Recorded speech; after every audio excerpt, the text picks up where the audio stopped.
అండి. నేను యాక్చువల్లీ ఎన్ఆర్ఐని. ఆహ్, ఇది వేణుగోపాల్ నగర్‌కి సంబంధించి ఒక చిన్న ఇబ్బందికరమైన వాతావరణం నడుస్తుంది కొద్ది రోజులుగా. 2002 నుంచి ఈ వెంచర్ స్టార్ట్ అయింది.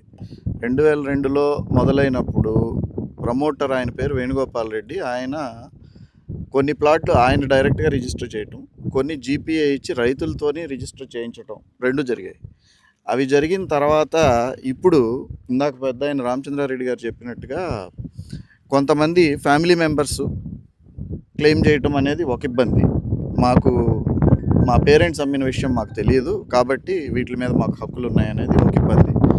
రెండో ఇబ్బంది ఏమంటే అప్పట్లో అమ్మిన భూములు ధరణిలో మరలా ఎంట్రీలున్నాయి. మా దగ్గర పాస్‌బుక్‌లున్నాయి కాబట్టి మళ్ళీ అమ్మాము అనేది 2018లో కొంతమంది వచ్చి ఈ మా వెనకాలన్న ల్యాండ్ 12 ఎకరాలు మావి అని చెప్పి క్లెయిమ్ చేస్తున్నారు. సో దీనివలన ఏమైందంటే ఒక 200 ప్లాట్ ఓనర్స్‌కు వాళ్ళ ల్యాండ్స్, వాళ్ళ ఫెన్సింగ్‌లు, రూములతో సహా ఉండినాయి. మొత్తం బిల్డింగులతో సహా రాత్రి 2 గంటలకు వచ్చి కూల్చేసి కాంపౌండ్లు కూల్చేశారు. ఇప్పుడు నీది అని అన్నప్పుడు నువ్వు పగలే రావచ్చు కదా. అర్ధరాత్రి 2 గంటలకు వచ్చి నువ్వు కూల్చాల్సిన అవసరం ఏముంది? బిల్డింగ్లు ఆల్మోస్ట్ 6 బిల్డింగ్లు స్లాబ్లు వేసిన బిల్డింగ్లు కూల్చారు, కాంపౌండ్లు కూల్చారు. బెదిరింపులు ఒకటి ప్రతి వాళ్ళు ప్రతిరోజు ఇది ఒక యుద్ధ వాతావరణం లాగా ఉన్నది. మేము దీని గురించి అఫీషియల్స్ని కలవటం, రిక్వెస్ట్లు పెట్టడం జరిగింది. దానివలన ప్రస్తుతానికి స్టేటస్కో ఇద్దరు ఎంటర్ అవ్వద్దు అని చెప్పి ఒక ఆర్డర్ ఇచ్చారు. కాకపోతే ఆర్డర్ ఇచ్చినంత వరకు అఫీషియల్స్ వరకు ఓకే, మేము దానికి అగెనిస్ట్గా ఏమి చెప్పకూడదు, మాట్లాడటం రైట్ కూడా కాదు. కానీ ల్యాండ్ ఓనర్స్ ఎవరు, ప్రాపర్టీ ఎవరు, అసలు మొదటి నుంచి ఇక్కడ భూములు ఉన్నప్పుడు 2018లో ఏదైతే అగ్రికల్చర్ ల్యాండ్ కింద రిజిస్టర్ అయింది అని క్లెయిమ్ చేస్తున్నారో అప్పుడు షెడ్యూల్లో ఇక్కడ 8 బిల్డింగులు, 8 రూములు, స్లాబ్లు ఉన్నాయి.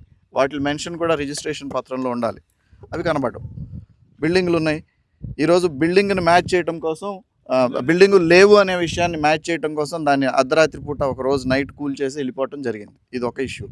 2, ఇప్పుడు ఈ డిస్ప్యూటెడ్ ల్యాండ్ ఏదైతే ఉన్నదో దీంట్లో కనీసం 15-20 మందికి ఎల్ఆర్ఎస్లు రీసెంట్గా అంటే 2023, 24 తర్వాత అందరికీ ఎల్ఆర్ఎస్లు వచ్చాయి. ఒక్కొక్కరు డెవలప్మెంట్ ఛార్జెస్, అదర్ ఛార్జెస్ అని చెప్పి 1,40,000, 1,18,000 ఒక్కొక్కరికి కట్టినాం.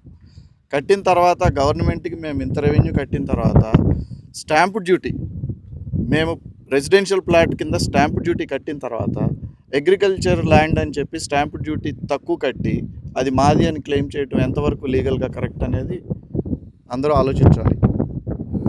ప్రెస్కి మాకంటే ఎక్కువ తెలుసు ఈ విషయాలన్నీ. మేము డెఫినెట్గా ప్రెస్ని నమ్ముకున్నాం, జనాన్ని నమ్ముకున్నాం, ధర్మాన్ని నమ్ముకున్నాం.